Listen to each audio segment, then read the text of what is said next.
આપણે સૌ ન્યાય વિશે વિચારીએ છીએ, પણ શું ક્યારે એ વિચાર્યું છે કે ન્યાયનો અંતિમ માપદંડ શું હોઈ શકે? ચાલો આજે આ ધર્મશાસ્ત્રીય દલીલને ઊંડાણપૂર્વક સમજીએ. તો ચાલો સીધા મુદ્દો પર આવીએ. આ વિશ્લેષણનો કેન્દ્રીય પ્રશ્ન એ છે કે જ્યારે અંતિમ ન્યાયની વાત આવે ત્યારે તેનો આધાર શું હશે? કયા માપદંડ પર બધું નક્કી થશે? શરૂઆતથી જ આ લખાણ એકદમ સ્પષ્ટ કરે છે કે ન્યાય માટે ઘણા બધા માપદંડો નથી, પણ ફક્ત એક જ છે, અને આ માપદંડનો પાયો પિતા અને પુત્રના સંબંધમાં રહેલો છે. અને આ વિચાર યોહાનની સુવાર્તામાંથી આવે છે, જે કહે છે કે પિતાએ ન્યાય કરવાનો સંપૂર્ણ અધિકાર પુત્રને સોંપી દીધો છે, એટલે કે ન્યાયના કેન્દ્રમાં પુત્ર છે. અને આ વાત અહીં વધુ સ્પષ્ટ થાય છે. મુખ્ય માપદંડ બીજું કંઈ નહીં પણ પુત્રમાં વ્યક્તિનો વિશ્વાસ અને તેની સ્વીકૃતિ છે. વિશ્વાસ છે તો ન્યાયમાંથી મુક્તિ, વિશ્વાસ નથી તો દોષિત. તો સવાલ એ થાય કે બધું પુત્ર પર જ કેમ કેન્દ્રિત છે? આ લખાણ એક મૂળભૂત સમસ્યા તરફ આપણું ધ્યાન દોરે છે, અને એ છે સર્જક અને એમના દ્વારા બનાવાયેલા સર્જન વચ્ચેનું એક કુદરતી અંતર.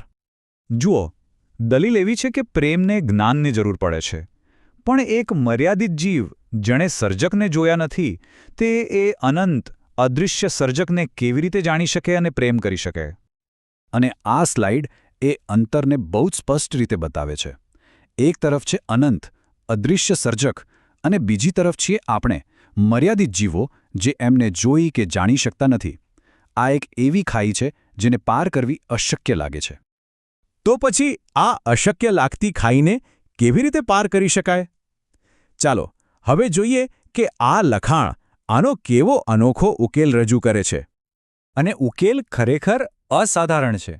જે અજાણ હતા તેમને પોતાને જણાવવા માટે ઈશ્વર પોતે જ એક સર્જન એટલે કે એક મનુષ્ય બને છે.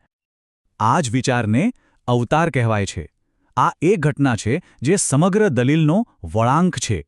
આનાથી જે અમૂર્ત હતું તે અચાનક નક્કર અને વ્યક્તિગત બની જાય છે. આનો અર્થ એ થયો કે પુત્રના અવતાર દ્વારા માનવતા ઈશ્વરના સ્વભાવને, તેમના આનંદ, દુઃખ, પ્રેમ અને નફરતને સીધો અનુભવી શકી. ઈશ્વરનો પ્રેમ હવે કોઈ દૂરની કલ્પના નહોતો, પણ એક જીવંત અનુભવ બની ગયો હતો. હવે જ્યારે ઈશ્વર આ રીતે મૂર્ત સ્વરૂપમાં દુનિયામાં આવે છે, ત્યારે તે એક બહુ મોટી કસોટી બની જાય છે. આપણી પોતાની સ્વતંત્ર ઈચ્છાશક્તિની કસોટી. આ લખાણ મુજબ અવતારી ઈશ્વર પ્રત્યે આપણી પ્રતિક્રિયા શું છે? પ્રેમ કે અસ્વીકાર? તે આપણા હૃદયમાં ખરેખર શું છે તે ખુલ્લું પાડી દે છે. એ આપણી અંદરની વાસ્તવિકતાને ઉજાગર કરે છે. તો આ પ્રક્રિયા કેવી રીતે કામ કરે છે? જુઓ, પહેલું પગથિયું છે કે ઈશ્વર બધાને કૃપા આપે છે. પછી બીજું, આપણે એક પસંદગી કરીએ છીએ. જો આપણે એ કૃપાને નકારીએ નહીં તો પરિણામ પછતાવો છે, પણ જો આપણે સતત એ કૃપાનો અસ્વીકાર કરતા રહીએ તો અંતે ન્યાય થાય છે. અને અહીં એક વાત બહુ સ્પષ્ટ છે. આ લખાણ ભારપૂર્વક કહે છે કે અંતિમ પરિણામ વ્યક્તિની સ્વતંત્ર પસંદગીનું જ પ્રતિબિંબ છે. ઈશ્વર કોઈ પર દબાણ નથી કરતા. અને આ પસંદગી આપણને બે અલગ અલગ અંતિમ અને અફર પરિણામો તરફ લઈ જાય છે. આ પસંદગીનું પરિણામ એકદમ સ્પષ્ટ છે. કાં તો અનંત જીવન અથવા સજા. અહીં કોઈ વચલો રસ્તો નથી. તો અહીં બે રસ્તા છે.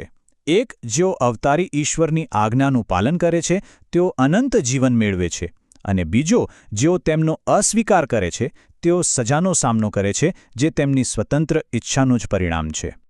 અને અંતે આ લખાણ એવા નિષ્કર્ષ પર આવે છે કે ફક્ત પુત્ર અને તેમના બલિદાન દ્વારા જ એક વ્યક્તિની સ્વતંત્ર ઈચ્છા પૂર્ણ થઈ શકે છે અને ઈશ્વરની ઈચ્છા સાથે એકરૂપ થઈ શકે છે. અને આમ આ સમગ્ર ધર્મશાસ્ત્રીય દલીલ આપણને એક ગહન પ્રશ્ન પર વિચારવા મજબૂર કરે છે. આપણી પોતાની પસંદગીઓનું સાચું મહત્વ અને વજન શું છે?